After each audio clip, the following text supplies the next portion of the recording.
Hey all CUT aspirants, welcome back once again to CUT Core. Adverb का part 1 हम कर चुके हैं और अब हम बढ़ेंगे एडवर्ब के पार्ट 2 पे। हम पढ़ रहे थे पोजीशंस ऑफ एडवर्ब्स। हमने अराउंड 4 रूल्स अपने कर लिए थे और अब हम आगे बढ़ेंगे उससे। अगर आपने पार्ट 1 अभी तक नहीं देखा है तो मैं आपको सजेस्ट करूंगा कि पहले आप पार्ट 1 देखें, नहीं तो आपको चीजें क्लियर नहीं होंगी और फिर उसके कंटिन्यूएशन में आप पार्ट 2 देखिएगा। तो बढ़ते हैं आगे। जैसे कि मैंने आपको बताया, रूल नंबर 4 हमने कर लिया था। Adverb of frequency like always, never, often, ये सारे हमारे प्लेस होते हैं सब्जेक्ट और वर्ब के बीच में। ठीक है, if the verb consist only one word and if there are more than one word, अगर एक वर्ड से ज्यादा है तब वो उसके बाद में आफ्टर द फर्स्ट वर्ड वो प्लेस होते हैं। तो इस रूल को डिटेल में हमने डिस्कस किया था लास्ट पार्ट के एंड में, उसको आप रेफर कर लीजिएगा इसको ज्यादा समझने के लिए। बढ़ते हैं आगे, बढ़ते हैं अपने रूल नंबर 5 की तरफ, जो कि कहता है if the verb is am, are, is, was. अगर हमारा वर्ब एम होता है या आर होता है, इज होता है या वॉज होता है, इन केसेस में एडवर्ब जो है वो एकदम उसके बाद में प्लेस होता है। Adverb is placed after that verb. ठीक है, एग्जाम्पल के तौर में देखिए, I am never late for school. यहां पे देखिए एम मेरा है वर्ब, उसके जस्ट बाद मैंने अपना एडवर्ब लगा दिया है। ठीक है, I am never late for school. Similarly he is always at home on holidays. तो यहां पे मेरा इज आया है, एक मेरा वर्ब है ये। ठीक है, उसके जस्ट बाद मैंने अपना ऑलवेज लगा दिया जो कि मेरा एक एडवर्ब हो जाता है। ठीक है, फिर नेक्स्ट है we are just off from work. तो यहां पे भी आप देख सकते हैं आर मैंने लगाया वर्ब अपना, उसके जस्ट बाद मैंने अपना एडवर्ब लगा दिया है। तो आप देख सकते हैं कि रूल क्या कह रहा था मेरा, कि जहां पे भी मैं एम, आर, इज या वॉज का यूज करूंगा एज अ वर्ब, उसके मैं जस्ट बाद आफ्टर दैट वर्ब मैं आपका एडवर्ब लगा दूंगा। ठीक है, तो सेंटेंस का फॉर्मेशन हमने एग्जांपल्स के थ्रू में समझ भी लिया। बढ़ते हैं अपने रूल नंबर 6 की तरफ। ठीक है, हम पोजीशन ऑफ एडवर्ब्स की बात कर रहे हैं, तो हमें सेंटेंस में समझना है कि कहां पे पोजीशन करा जाता है किसी एडवर्ब को एक सेंटेंस में। नेक्स्ट रूल मेरा कहता है the adverb always, already, usually, sometimes, ठीक है, are usually put before an auxiliary और a single verb be when it is stressed. ठीक है, तो ये शायद आपके लिए थोड़ा सा मुश्किल हो सकता है समझने के लिए, मैं आपके लिए क्लियर करूंगा। पहले हम समझते हैं ऑक्सिलरी क्या होता है। ऑक्सिलरी वर्ब्स होते हैं हमारे हेल्पिंग वर्ब्स। ठीक है, ये मेन वर्ब के साथ आते हैं, ये हमेशा कभी अकेले नहीं आते हैं। ठीक है, तो हमारा कभी कभी एक सेंटेंस या एक वर्ब, एक जो कि एक्शन दर्शाता है, वो दो शब्दों से बना होता है। एक होता है ऑक्सिलरी वर्ब और एक होता है मेन वर्ब। तो यहां पे वो मतलब है ऑक्सिलरी का। ठीक है, और दूसरी बात, स्ट्रेस्ड एक शब्द है। स्ट्रेस्ड से यहां पे ये बोला जा रहा है कि अगर आप किसी चीज पे एम्फोसाइज डालना चाहते हो, किसी चीज पे आप ज्यादा वेट डालना चाहते हो, किसी चीज पे वजन डालना चाहते हो किसी पॉइंट पे अपने सेंटेंस में, तो यहां पे हम तब इस रूल को अप्लाई करते हैं। इसलिए यहां पे ये मतलब है स्ट्रेस्ड का। ठीक है, example, Vinu has come late again. तो यहां पे आप देख सकते हैं कि इस बात पे स्ट्रेस डाला जा रहा है कि वीनू फिर से लेट आ गई। ठीक है, Vinu has come again late again. Next में बोला जा रहा है when will you write this letter. तो यहां पे इस बात पे स्ट्रेस डाला जा रहा है कि when will you write this letter, कब लिखोगे इस लेटर को, है ना। तो आप देख सकते हैं इन सारे सेंटेंसेस में but I already have written it. ठीक है, मतलब लेकिन मैंने तो ऑलरेडी लिख दिया है, तो ऑलरेडी शब्द देख रहे हैं आपके, स्ट्रेस डाला जा रहा है। तो इन सारे सेंटेंसेस में आप देख सकते हैं कहीं ना कहीं हम किसी बात पे एम्फसाइज कर रहे हैं। ठीक है, तो समझते हैं इस रूल को कि इस रूल में क्या बोला जा रहा है। यहां पे बोला गया कि जब भी ऑलवेज, ऑलरेडी, यूजुअली, समटाइम्स ऐसे हमारे एडवर्ब यूज होते हैं, ये हमेशा बिफोर लगते हैं एन ऑक्सिलरी और सिंगल वर्ब। तो जैसे आप ये देखिए, when will you write the letter, यहां पे जो मेरा ऑक्सिलरी वर्ब है वो है विल। ठीक है, और जो मेरा मेन वर्ब है वो है राइट। ये मेरा ऑक्सिलरी वर्ब हो जाएगा और ये मेरा हो जाएगा मेन वर्ब। ठीक है, लेकिन जो मेरा एडवर्ब है वो बोला गया कि हमेशा बिफोर लगता है ऑक्सिलरी वर्ब के। तो यहां पे आप देख सकते हैं जो मेरा वेन लगा है, वेन मेरा क्या है, एक एडजेक्टिव है। ठीक है, ये मेरा इससे पहले लगा। सिमिलरली मैं नेक्स्ट सेंटेंस में आऊं तो इसमें मेंशन है कि but I already have written it. तो यहां पे जो मेरा ऑक्सिलरी वर्ब है वो कौन सा है, हैव। ये मेरा ऑक्सिलरी वर्ब हो गया। ठीक है, और मेरा जो मेन वर्ब है वो है रिटन। ये मेरा मेन वर्ब हो गया। उसके पहले मैंने अपना एडवर्ब मेंशन किया है ऑलरेडी। ठीक है, तो ऑलरेडी मेरा एक एडवर्ब होता है। तो आप देख सकते हैं कि इस रूल के हिसाब से हमने सेंटेंसेस भी देख लिए और जो लॉजिकल प्लेसमेंट होता है, जो लॉजिकल पोजीशनिंग होती है एडवर्ब की, वो इस तरह से होती है जब हम ऑलवेज, ऑलरेडी, यूजुअली, समटाइम्स की बात करते हैं। तो आई होप आपको ये वाला रूल भी क्लियर हुआ होगा। बढ़ते हैं आगे। नेक्स्ट मेरा रूल कहता है the auxiliaries have to. Auxiliary में हैव टू आता है आपका, एंड यूज टू, ये जब लगते हैं they prefer the verb at the adverb in front of them. Actually यहाँ पे एक एरर हो रखा है, ये फ्रंट नहीं बिफोर होगा, तो यहां पे आप इसको बिफोर लिखिएगा। जब भी हम हैव टू या यूज टू का यूज करते हैं तो हमारा जो एडवर्ब होता है वो जस्ट उसके बिफोर लगता है। हम एग्जांपल के तौर में समझते हैं कि जैसे मैंने यहां बोला कि I often have to go to the school on foot. आप देखिए यहाँ पे हैव टू का मेंशन है, और आप देखेंगे उसके जस्ट पहले यहाँ पे मैं ऑफन मेंशन कर रहा हूं। ऑफन क्या है मेरा? ऑफन मेरा है एक एडवर्ब ऑफ फ्रीक्वेंसी, ठीक है। तो मेरा एडवर्ब आप देख सकते हैं मैंने एकदम हैव टू के पीछे लगाया है। Similarly he always used to agree with me. अब यहाँ पे क्या मेंशन हो रहा है? एक ऑक्सिलरी मेंशन हो रहा है यूज्ड टू। यूज्ड टू के जस्ट पहले मेरा एक और एडवर्ब लग रखा है ऑलवेज। तो आप देख सकते हैं कि जो हमारे एडवर्ब होते हैं वो हमेशा इस तरह से प्लेस होते हैं, ठीक है। नेक्स्ट रूल नंबर 8 की तरफ पढ़ते हैं। ये कहता है the adverb enough is always placed after the word which it modifies. Enough जो मेरा शब्द होता है, एक एडवर्ब होता है, उसको हम हमेशा उस शब्द के जस्ट बाद में लगाते हैं जिसको वो मॉडिफाई कर रहा होता है, ठीक है। एग्जाम्पल के तौर में is the box heavy enough. देखिए हैवी के जस्ट बाद मैंने इनफ लगाया है। He was rash enough to interrupt, ठीक है। ही वॉज रैश इनफ मतलब बहुत ही ज्यादा उन्होंने एब्रप्ट तरीके से मेरे को इंटरप्ट किया, ठीक है, बीच में रोक दिया। तो इनफ को मैंने अगेन रैश के बाद लगाया जिस शब्द को वो मॉडिफाई कर रहा है। Next he spoke loud enough to be heard. उसने इतना तेज बोला कि वो आराम से सुना जा रहा था। He spoke loud enough to be heard, ठीक है। तो मैंने लाउड के जस्ट बाद इनफ लगाया है। तो जो मेरा रूल कहता है the adverb enough is always placed after the word it modifies, ठीक है। आई होप आपको ये वाला रूल भी समझ आया होगा। नेक्स्ट है मेरा रूल नंबर 9। इसमें मेंशन है ओनली।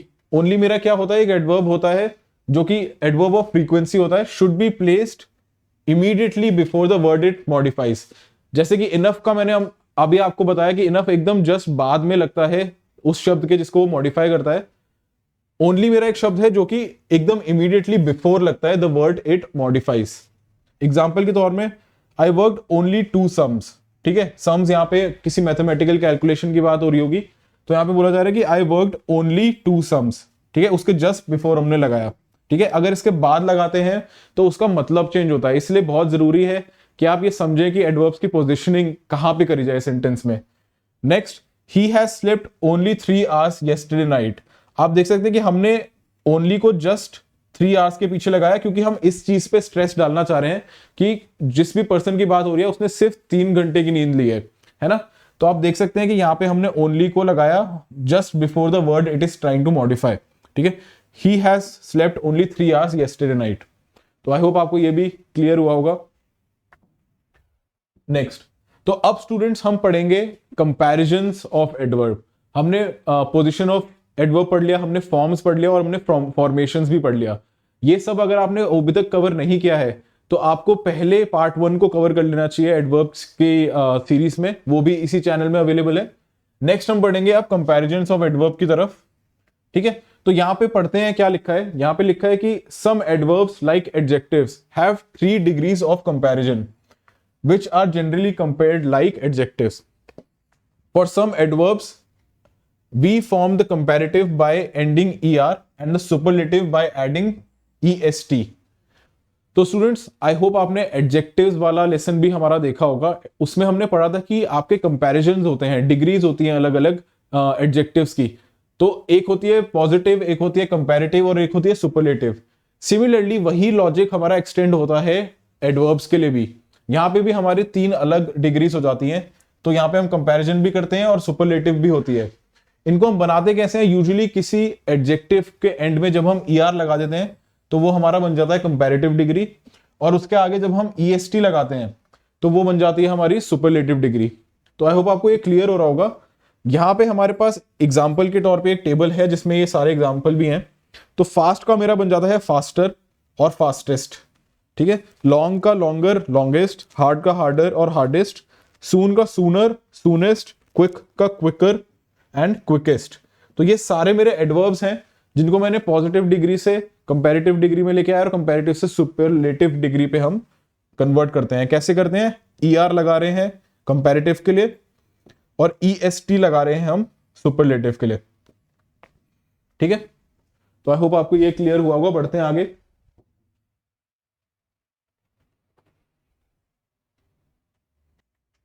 तो यहां पे हमें स्टूडेंट्स ये बता रहा है कि some of the adverbs form their comparative and superlative irregularly. ठीक है, इररेगुलरली का मतलब क्या है? हमने ये एडजेक्टिव्स के वक्त भी पढ़ा था। हमेशा ये नहीं होता है कि हम अगर ER लगा देंगे तो वो कंपैरेटिव बन जाएगा और EST लगा देंगे तो वो सुपरलेटिव बन जाएगा। कुछ शब्द ऐसे होते हैं जिनमें इररेगुलर चेंज आता है। जैसे बैडली मेरा जो एक पॉजिटिव डिग्री का एडवर्ब है, उसका कंपैरेटिव डिग्री बनता है वर्स और उसका सुपरलेटिव बनता है वर्स्ट। ठीक है, वहां पे हमने ER या हमारा EST नहीं लगाया। सिमिलरली वेल का बनता है बेटर और बेस्ट। मच का बनता है मोर और मोस्ट। लिटिल, लेस और least. Near, nearer and nearest. तो आई होप आपको ये भी क्लियर हुआ होगा कि अलग अलग एडवर्ब्स का अलग अलग चेंज आता है। कुछ किन्हीं किन्हीं का रेगुलर चेंज होता है कि आप ER और EST लगा दें, और किन्हीं किन्हीं में इररेगुलरली हमारी कंपैरेटिव और सुपरलेटिव डिग्री बनती है, उसमें पूरा ही शब्द चेंज हो रहा होता है आपका। ठीक है, बढ़ते हैं आगे। Some important adverbs. अब हम क्या करेंगे, कुछ इंपॉर्टेंट एडवर्ब्स हैं जो कि पिक्यूलियर केसेस हैं आपके, काफी ज्यादा आपके एरर्स बन के आते हैं उसमें, आपके एग्जाम्स में, उनको हम डिटेल में पढ़ेंगे पर्टिकुलरली, ताकि आपके उनके बेसिस पे कॉन्सेप्ट क्लियर हो। ठीक है, तो सबसे पहला हम पढ़ेंगे क्वाइट और very.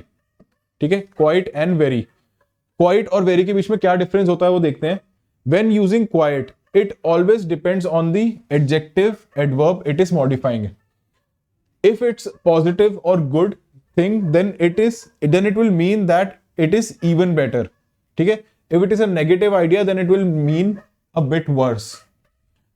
Whereas very always usually means extremely, not just a little. ठीक है, better or worse like quite does. ठीक है, क्या मतलब है इसका, ये मैं आपको एक्सप्लेन करता हूं। जो हमारा शब्द होता है क्वाइट, वो डिपेंडेंट होता है कि किस एडजेक्टिव या एडवर्ब के साथ वो लग रहा है। ठीक है, उसका पॉजिटिव मतलब भी हो सकता है, नेगेटिव भी हो सकता है। अगर वो किसी पॉजिटिव सेंस में लगता है, गुड सेंस में लगता है, then it will mean even better. ठीक है, उसका एक कंपैरेटिव सेंस निकल जाता है कि मतलब वो इवन बेटर है। और जब वो एक नेगेटिव सेंस में यूज हो रहा होता है तो उसका मतलब होता है अ बिट वर्स, मतलब थोड़ा एक्सपेक्टेड से थोड़ा खराब है वो, अ बिट वर्स। ठीक है, तो ये हमारा क्वाइट का यूसेज दिखाता है। जबकि जो हमारा शब्द वेरी होता है एडवर्ब, वो यूजुअली हमेशा मीन करता है एक्सट्रीमली, किसी की इंटेंसिटी को बढ़ाने का काम करता है हमारा शब्द वेरी।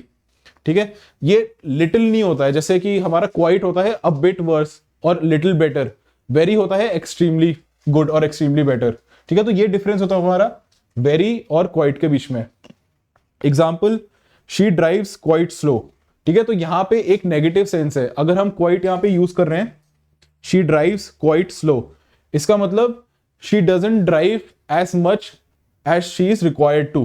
ठीक है, as quickly as she is required to, मतलब वो उतना तेज नहीं चला रही है जितना एक्सपेक्टेड है, means she drives not so fast. ठीक है, वेयर एज अगर हम ये बोलें कि शी ड्राइव्स क्वाइट फास्ट, तो यहां पे क्या मतलब आ रहा है कि शी ड्राइव्स अ बिट और a little faster than the norm, मतलब कि यहां पे जितना एक्सपेक्टेड है, जितना जरूरी है, उससे वो ज्यादा तेज चला रही है, थोड़ा ज्यादा ही तेज चला रही है।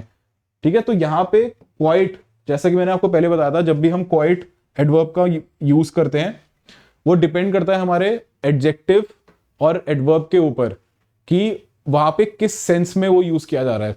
ठीक है, और हमेशा वो लिटिल बेटर या लिटिल वर्स कर देता है अपने यूसेज के हिसाब से। बढ़ते हैं आगे। ठीक है, adverbs ending in ly they form the comparative by adding more और सुपरलेटिव बाय मोस्ट। ठीक है, तो हमने अभी पढ़ा था कि कैसे हम एडवर्ब्स की डिग्रीज चेंज कर सकते हैं, उनको कंपैरेटिव और सुपरलेटिव डिग्री में कैसे ले जा सकते हैं। अब कुछ एडवर्ब्स होते हैं जो बाय डिफॉल्ट उनमें ly लगा होता है आखिरी में। ऐसे शब्द होते हैं जो कि पहले से ही अपने पे ly लेके आते हैं आखिरी में। ठीक है, तो उनको हम कंपैरेटिव और सुपरलेटिव में कैसे चेंज करते हैं, उनके साथ हम लगाते हैं या तो मोर या फिर मोस्ट। आप देख सकते हैं आपके सामने एक टेबल है, यहाँ पे हमने कुछ एग्जांपल्स लिए हुए हैं। स्विफ्टली एक शब्द है जिसके एंड में ly लगा हुआ है, उसका अगर मेरे को कंपैरेटिव डिग्री बनाना है तो मैं बोलूंगा मोर स्विफ्टली, और सुपरलेटिव अगर बनाना है तो वो बन जाएगा मोस्ट स्विफ्टली। सिमिलरली स्किलफुली है ये मेरा, तो ये बन जाएगा मोर स्किलफुली और मोस्ट स्किलफुली। फ्रैंकली बनता है मोर फ्रैंकली और मोस्ट फ्रैंकली। सिमिलरली मेरा ऑनेस्टली है एक शब्द, मोर ऑनेस्टली इसका कंपैरेटिव डिग्री बनता है और मोस्ट ऑनेस्टली मेरा सुपरलेटिव डिग्री बनता है। तो जिन शब्दों में ly एंडिंग में होता है उनके कंपैरेटिव और सुपरलेटिव डिग्री बनाने के लिए हम मोर या मोस्ट का यूज करते हैं। नेक्स्ट,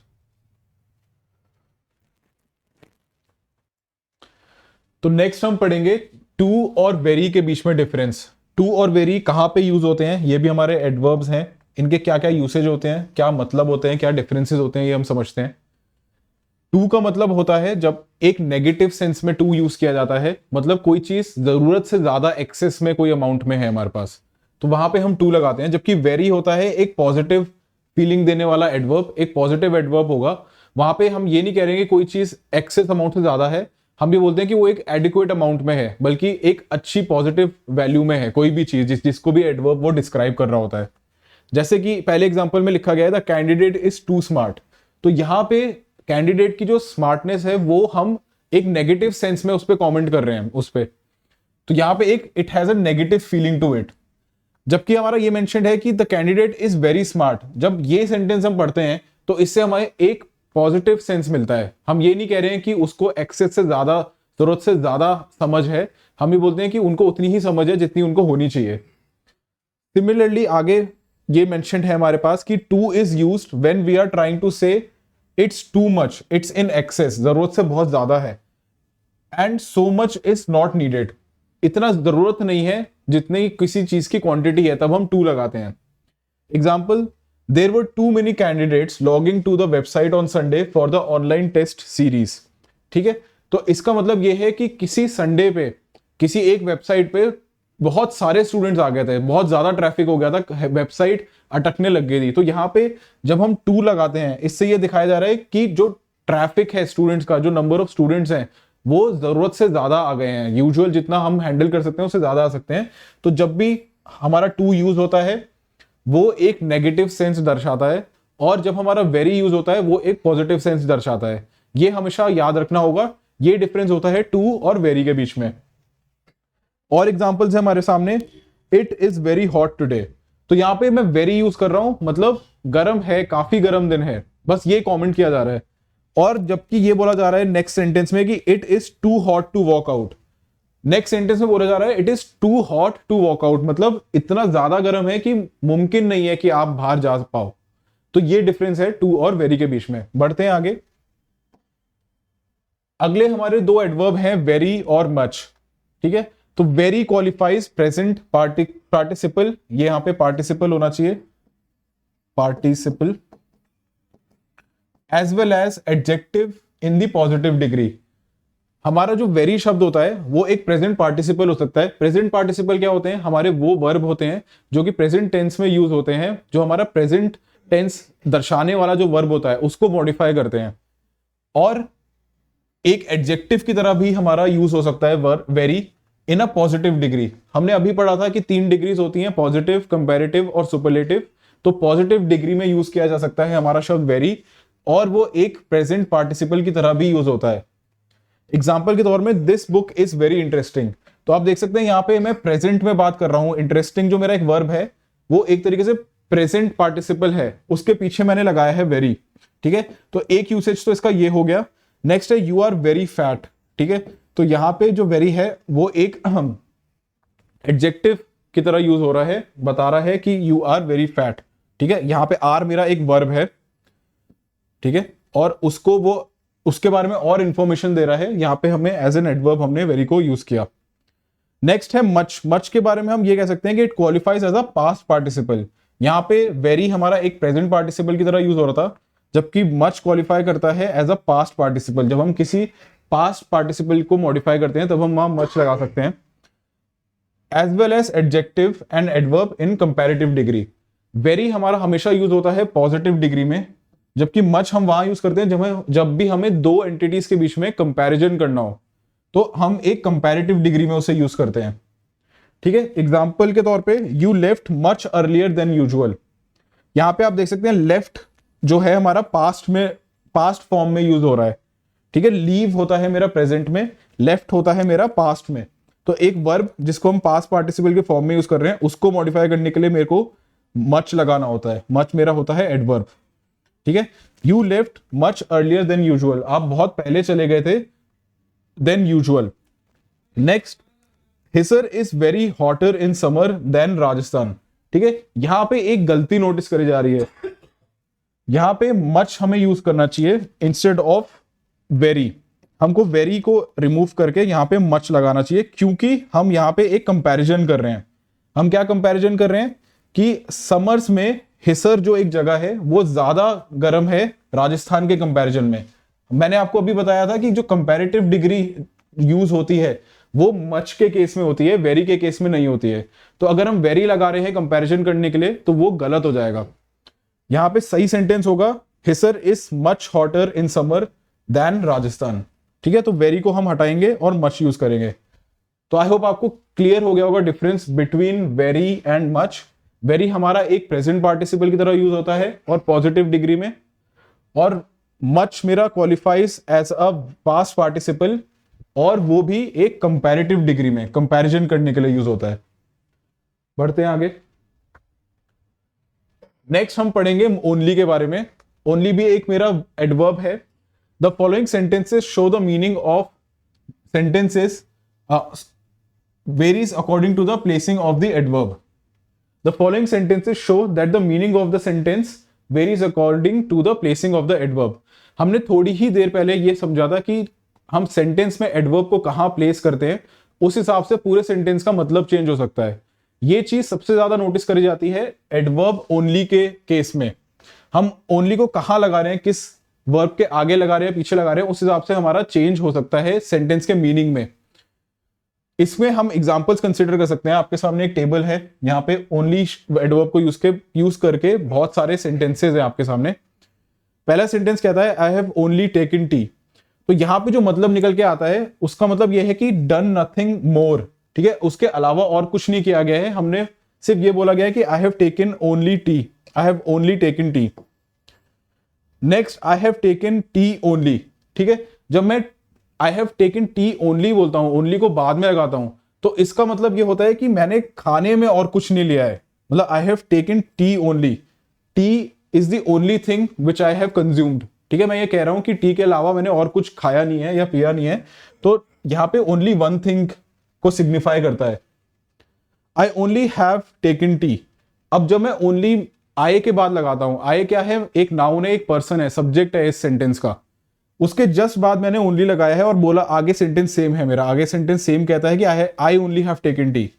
इसका क्या मतलब है? इसका मतलब यह है कि अब मैं पर्सन के ऊपर स्ट्रेस डाल रहा हूं कि सिर्फ मैंने चाय पी है। अगर और लोग हैं उस रूम में तो उनके बारे में बात नहीं कर रहा हूं, ये नहीं कह रहा हूं कि उन्होंने चाय पी है, सिर्फ मैंने चाय पी है। तो आप देख सकते हैं कि ओनली को कहां पे हम प्लेस करते हैं, उस हिसाब से सेंटेंस का मतलब डिफर कर जाता है।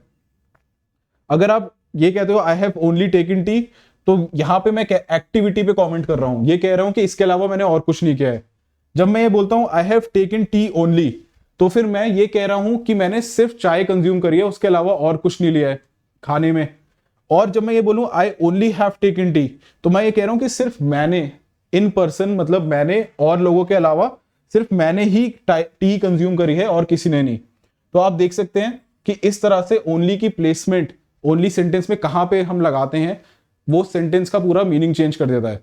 तो ये आपको एरर स्पॉटिंग में अगेन बहुत हेल्प करेगा। आपको पहले समझना होगा कि सेंटेंस में हम बोलना क्या चाह रहे हैं, और उस हिसाब से कभी कभी हम ओनली को प्लेस करते हैं, अपने एडवर्ब को प्लेस करते हैं मीनिंग निकालने के लिए। ठीक है, एक और एग्जांपल देख लेते हैं। यहां पे मेंशन है आई हैव ओनली अ सन। ठीक है, तो यहां पे बोला, यहां से ये मतलब निकलता है मेरा आई हैव ओनली अ सन कि मतलब मेरे पास किसी एक पर्सन का सिर्फ एक ही चाइल्ड है और वो है सिर्फ एक बेटा। ठीक है, आई हैव ओनली अ सन। जबकि अगर मैं ये बोलूं I have a sun only, ठीक है, अगर मैं ओनली बाद में लगाता हूं I have a sun only, तो मैं इस चीज पे कमेंट करना चाह रहा हूं कि मेरे पास सिर्फ बेटा है, आई do not have a daughter.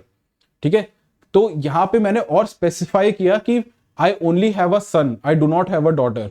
तो ये मीनिंग में डिफरेंस अगेन ला देता है प्लेसमेंट के हिसाब से ओनली शब्द का। तो आई होप आपको ये क्लियर हुआ होगा किस तरह से ओनली जो हमारा एडवर्ब है वो डिफर कर देता है अलग अलग सेंटेंसेस में। बढ़ते हैं आगे। नेक्स्ट मेरा एडवर्ब है enough. Enough can be used as an adjective as well as an adverb. With enough the adjective and adverb used will be of the positive degree. ठीक है, enough means just the opposite of too, while 2 means beyond proper limit, enough means the proper limit has been reached and not exceeded।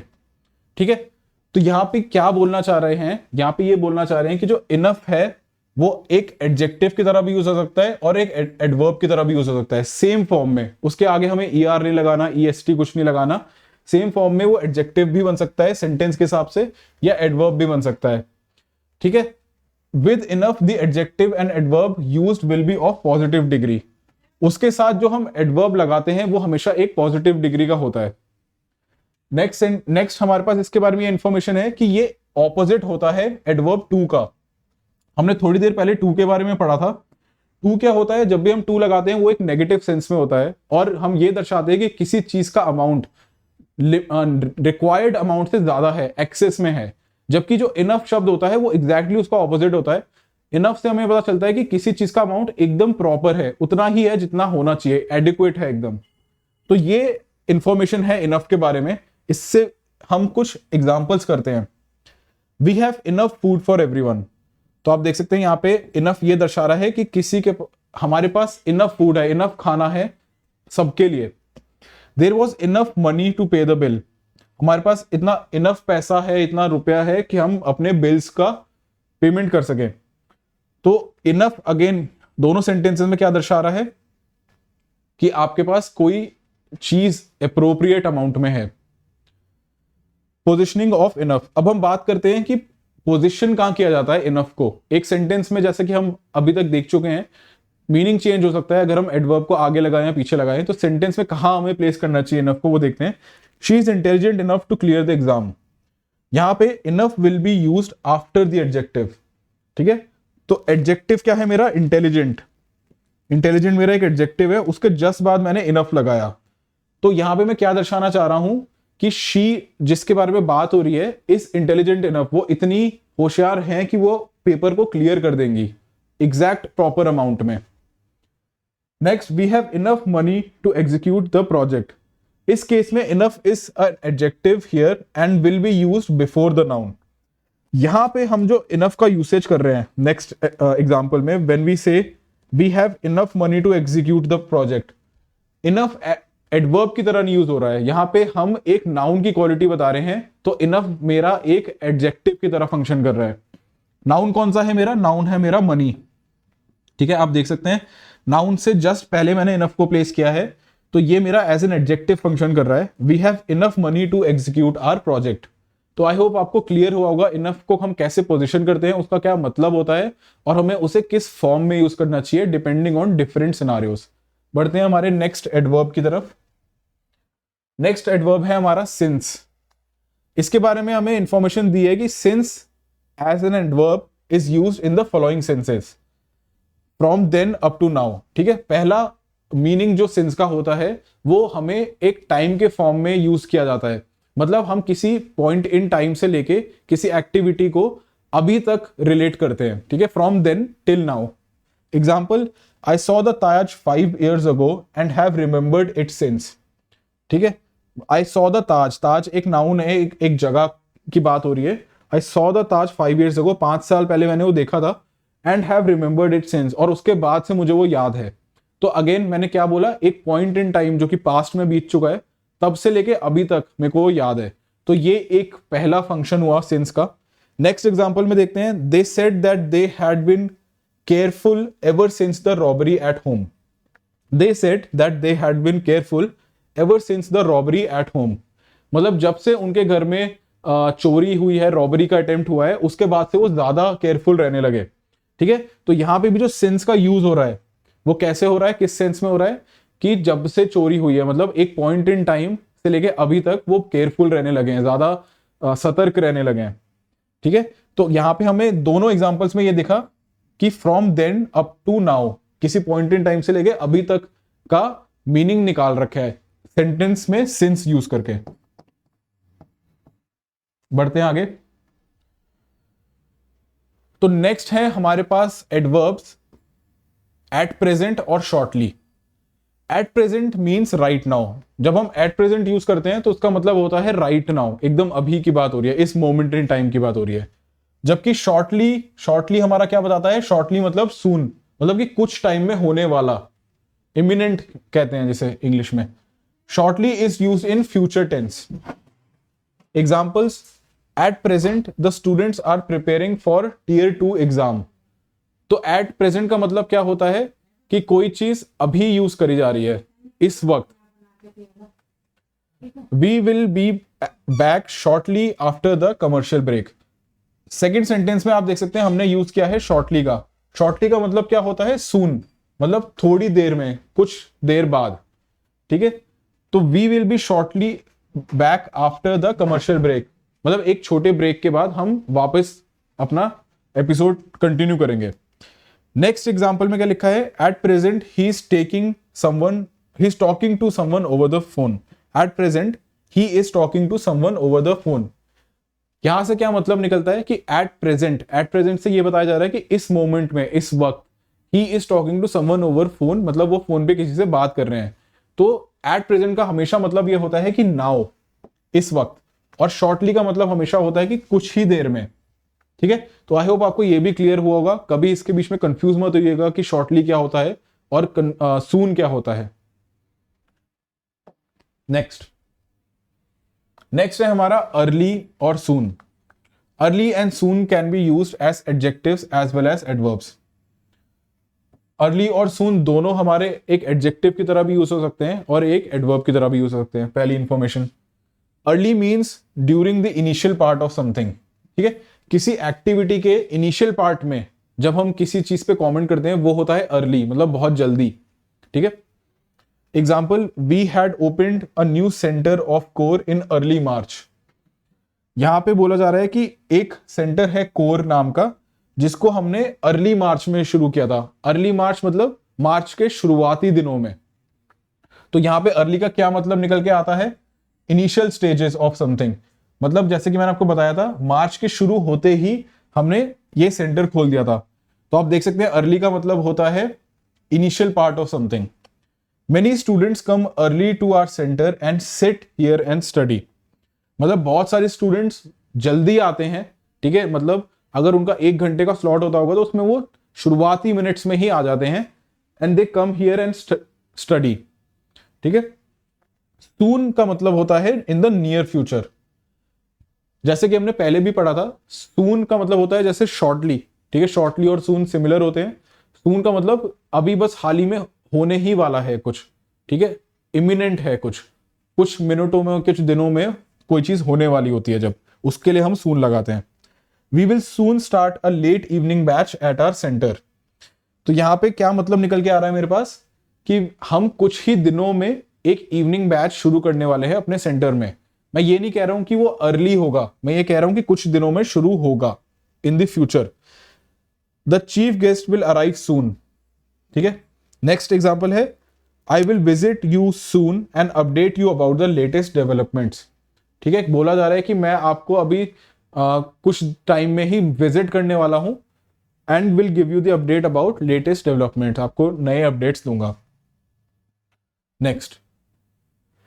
Next हम बात करेंगे yet की। Yet एक बहुत important adverb है। इससे काफी एरर्स आ सकते हैं आपके, और इसमें लोगों को काफी कंफ्यूजन होता है। बच्चे यूजुअली इसमें गलती करके आते हैं। इसको प्लीज आप ध्यान से पढ़िएगा। येट का मतलब होता है टिल नाउ। ठीक है, अभी तक हमने नाउ पढ़ा था, है ना, लेकिन येट का मतलब होता है टिल नाउ। दोनों शब्द एक साथ आ रहे हैं इसमें, टिल नाउ।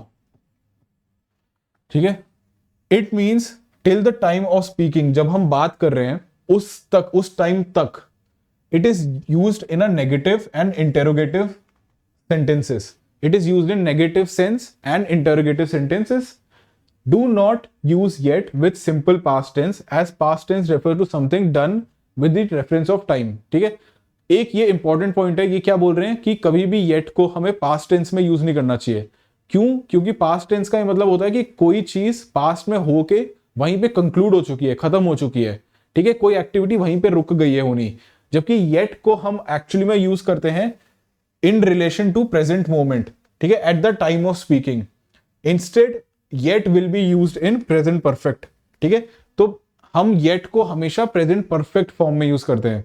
ये आपको बहुत अच्छे से क्लियर हो जाएंगे जब हम टेंस का चैप्टर कवर करेंगे, वहां पे भी हम येट के बारे में बात करेंगे, तब आपको डिफरेंस बहुत अच्छे से क्लियर होगा सिंपल प्रेजेंट टेंस के बारे में, और कंपेयर करेंगे उसको हम प्रेजेंट परफेक्ट से। ठीक है, तो इसलिए मैं आपको ये पॉइंट दोबारा से बताऊंगा कि येट को आप कभी भी कंफ्यूज मत कीजिएगा उसके यूसेज के हिसाब से। हम कभी भी उसे सिंपल पास्ट टेंस में यूज नहीं करते हैं, उसे हम यूज करते हैं परफेक्ट टेंस में, प्रेजेंट परफेक्ट टेंस में। ठीक है, at the time of speaking, उसका जो रिलेशन होता है उस टाइम के रेफरेंस में होता है जहां जिस वक्त स्पीकर बोल रहा है। ठीक है, एग्जाम्पल से समझने की कोशिश करते हैं इसे। I am yet to get an appointment with the director. ठीक है, यहां पे मैं बोल रहा हूं I am yet to get an appointment with the director, तो मतलब डायरेक्टर से मुझे अभी तक अपॉइंटमेंट नहीं मिला है। ठीक है, आपने देखा कि यहाँ पे एक नेगेटिव सेंस है। येट में अपने आप में एक नेगेटिव सेंस होता है, मतलब कि कोई चीज अभी तक हुई नहीं है, कोई एक्टिविटी है जो अभी तक हो जानी चाहिए थी पर वो हुई नहीं है। ठीक है, तो I am yet to get an appointment with the director, ये एक मेरा प्रेजेंट परफेक्ट सेंस में आता है। नेक्स्ट, अगर आपके पास कभी ये दोनों सेंटेंसेस आए, इसमें से कौन सा सही है वो आपके लिए समझना जरूरी है। पहले में लिखा है didn't you have your breakfast yet. अब यहां पे हम बोलना ये चाहते हैं कि क्या आपने अभी तक अपना ब्रेकफास्ट नहीं खाया है। ठीक है, अभी तक क्या मतलब था येट का? Till now. ठीक है, तो अभी तक हिंदी में जैसे हम बोलते हैं, ये हमेशा एक इनकरेक्ट यूसेज होगा। आप कभी भी डिडंट और हैव नहीं लगाते हैं, आप यूज करते हैं haven't you taken your breakfast yet. ठीक है, तो आप जब कंजम्पशन की बात करेंगे तो आप वर्ब यूज करेंगे टेकन। ठीक है, और वो भी आपका कौन से फॉर्म में होगा? Present perfect. हम हैव क्यों नहीं लगा सकते हैं? क्योंकि यहां पे हैव को हमने प्रेजेंट परफेक्ट सेंस में नहीं यूज किया है, जबकि टेकन जब हम लगाते हैं TAKEN, ये हमारा एक प्रेजेंट परफेक्ट तरीके में होता है, फॉर्म में होता है। और जैसा कि हमने रूल को पढ़ते वक्त समझा था, येट हमारा हमेशा ही प्रेजेंट परफेक्ट फॉर्म में यूज होता है।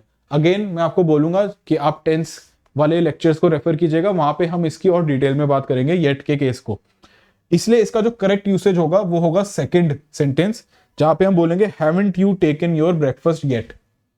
ठीक है, तो आई होप आपको क्लियर हुआ होगा येट के बारे में भी। येट का मतलब होता है टिल नाउ, और उसको हम यूज करते हैं इंटेरोगेटिव या फिर नेगेटिव सेंस में। बढ़ते हैं आगे।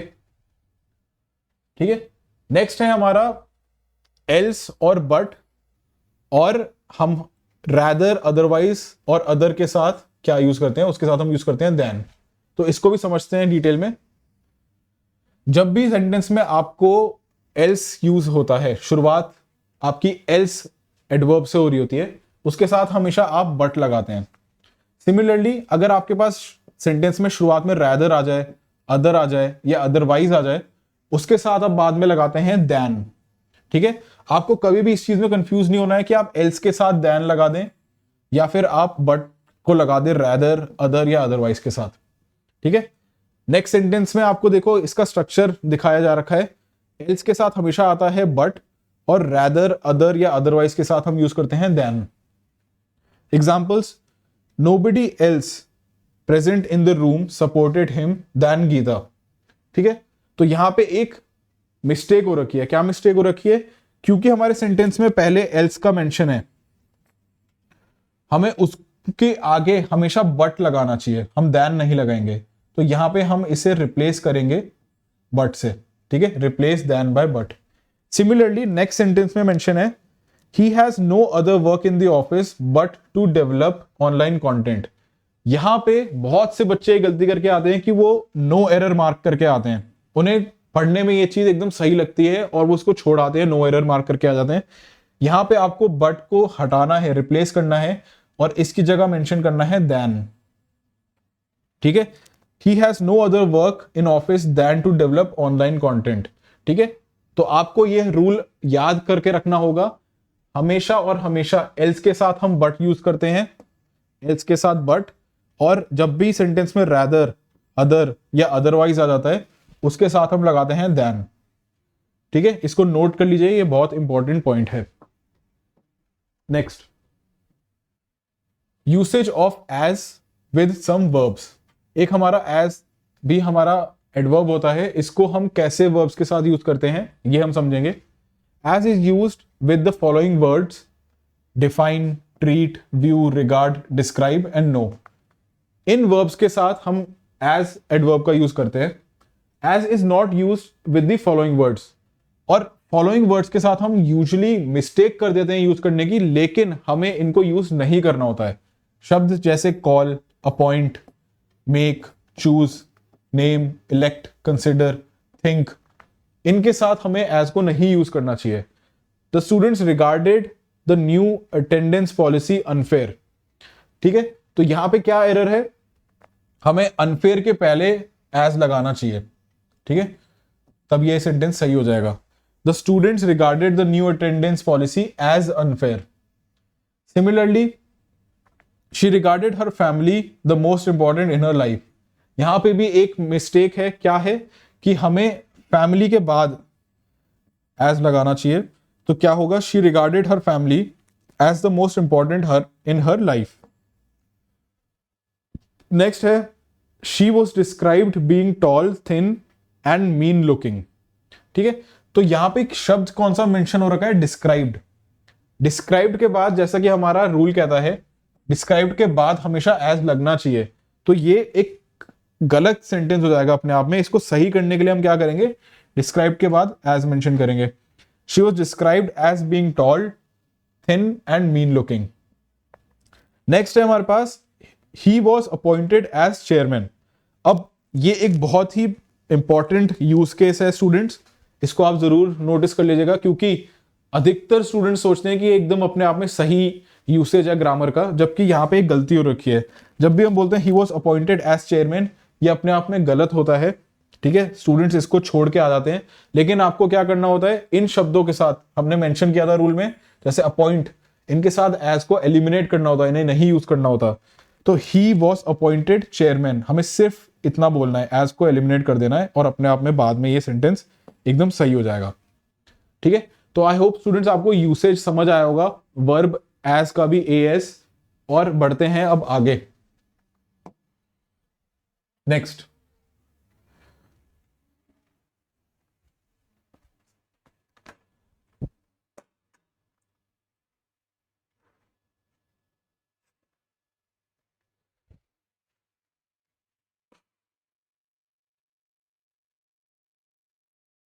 तो स्टूडेंट्स नेक्स्ट जो हमारा रूल है वो बात करता है उन सेंटेंसेस की जिनकी शुरुआत ही किसी एडवर्ब से होती है। ठीक है, for sentences beginning with an adverb the helping verb will be used after the adverb and not the subject. The subject will follow the helping verb. तो अभी थोड़ी देर पहले मैंने आपको बताया था हेल्पिंग वर्ब्स क्या होते हैं, they are no other than our auxiliary verbs. तो हेल्पिंग वर्ब्स ही हमारे क्या होते हैं, ऑक्सिलरी वर्ब्स, ऑक्सिलियरी वर्ब्स। ठीक है, अब यहां पे क्या बोला गया है, यहां पे बोला गया the sentences beginning with an adverb, जहां पे शुरुआत ही किसी एडवर्ब से हो रही हो, वहां पे helping verb will be used after the adverb. तो सबसे पहले एडवर्ब आएगा, उसके बाद हमारा हेल्पिंग वर्ब आएगा, और उसके बाद हमारे सब्जेक्ट मेंशन होगा। ये हमारा ऑर्डर होना चाहिए। तो क्या होना चाहिए ऑर्डर, सबसे पहले आएगा हमारा एडवर्ब, उसके बाद हमारा आएगा ऑक्सिलरी वर्ब या फिर हेल्पिंग वर्ब, उसके बाद हमारा आएगा आपका सब्जेक्ट ऑफ द सेंटेंस।